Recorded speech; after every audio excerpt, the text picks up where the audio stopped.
Hello everyone, welcome to prep with Adarsh. आज हम करेंगे 20 वोकेबलरी वर्ड्स जो कि CDS, NDA and SSC exams में आपको काफ़ी हेल्प करेंगे। स्टार्ट करते हैं फर्स्ट वर्ड से जो कि है पॉटपोरी, जिसका मतलब होता है कलेक्शन ऑफ डिफरेंट थिंग्स। इसका मतलब एक और तरीके से यूज़ होता है डिफरेंट ड्राइड फ्लावर्स के मिक्सचर से। इसका पार्ट्स ऑफ स्पीच होता है नाउन। अगर एग्जाम्पल से समझे तो the book is the potpourri of short stories, poem and essays. बढ़ते हैं नेक्स्ट वर्ड पर। नेक्स्ट वर्ड है आर्सेनल। आर्सेनल मतलब होता है collection of weapons and military equipment. ये भी एक नाउन है।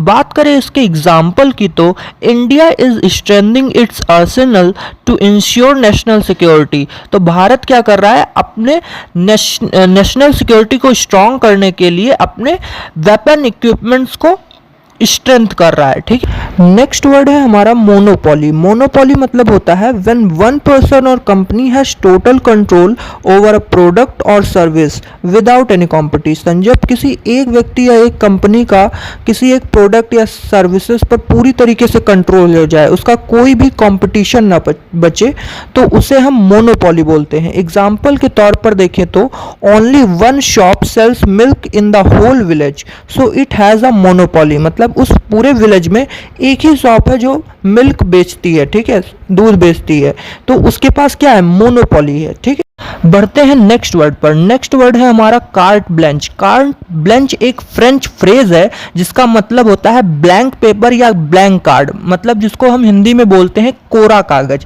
जिस पर आप जो चाहे वो लिख सकते हो। तो इसका मीनिंग इसी सेंस से निकलता है complete freedom to do whatever you want. मतलब आप जो चाहे, आपके पास कंप्लीट फ्रीडम है, जो चाहे वो कर सकते हो। एग्जाम्पल से समझे तो the boss gave him carte blanche to design the project however he wanted. मतलब बॉस ने उसको फुल फ्रीडम दे दी कि तुम ये प्रोजेक्ट जैसे चाहो वैसे डिजाइन कर सकते हो। नेक्स्ट वर्ड है इंट्रांजिजेंट। इंट्रांजिजेंट एक एडजेक्टिव है जिसका मतलब होता है not willing to change your opinion और position, very stubborn.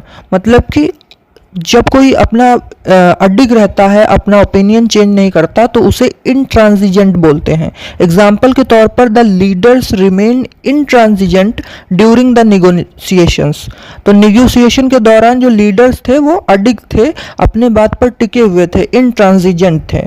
Next word है सब्जुगेट, जो कि एक वर्ब है जिसका मतलब होता है to defeat and take control of someone और समथिंग। मतलब किसी को हरा करके उसको अपने अंडर में कर लेना, अपने कंट्रोल में कर लेना। एग्जाम्पल से समझे तो the king subjugated the neighbouring kingdoms through war. मतलब युद्ध के जरिए जो किंग था उसने नेबरिंग किंगडम्स को अपने अधीन कर लिया, सब्जुकेट कर दिया। ठीक है, नेक्स्ट वर्ड है हमारा रेप्रोचमेंट, जिसका मतलब होता है developing friendlier relations between countries और groups of people who have been enemies. मतलब दो ऐसे कंट्रीज या ग्रुप्स जो कि पास्ट में कभी एनिमीज थे या फिर जिनमें आपस में कॉन्फ्लिक्ट था, बट वो अब एक फ्रेंडलियर रिलेशन मेंटेन कर रहे हैं, तो उसको हम क्या बोलेंगे, rapprochement. For example, after years of silence the two brothers finally reached our rapprochement. मतलब सालों की चुप्पी के बाद जो दो भाई हैं आपस में, अब वो रेप्रोचमेंट में है, मतलब एक फ्रेंडलियर रिलेशंस में है। ठीक है, नेक्स्ट वर्ड है हमारा डिडैक्टिक, जो कि एक एडजेक्टिव है और इसका मतलब होता है intended to teach something often in a way that is too serious or moralistic। मतलब किसी को कोई चीज़ बताना बहुत ही सीरियस तरीके से, बहुत ही मोरलिस्टिक तरीके से। ठीक है, मतलब आप किसी को ज्ञान दे रहे हो, ज्ञान देना चाह रहे हो, तो उसे हम डिडैक्टिक बोलते हैं। एग्जाम्पल के तौर पर his didactic nature sometimes irritates his friend. मतलब उसका जो ज्ञान देने वाला नेचर है वो उसके फ्रेंड को कभी कभी इरिटेट करता है। तो इस तरीके से इस वर्ड का यूज़ होता है।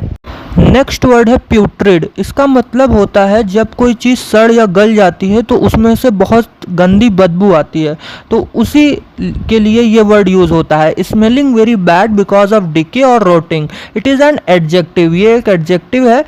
अगर इसका एग्जाम्पल देखें तो the air was filled with a प्यूट्रिड smell near the garbage dump.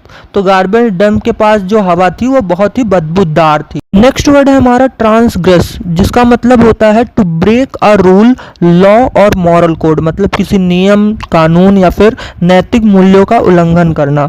ये वर्ब जैसा यूज होता है।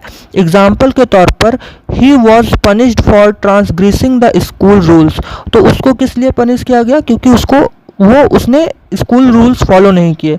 नेक्स्ट एग्जाम्पल है she never transgress the values taught by her parents, तो उसने अभी अपने माता पिता के द्वारा सिखाए गए मूल्यों का कभी उल्लंघन नहीं किया।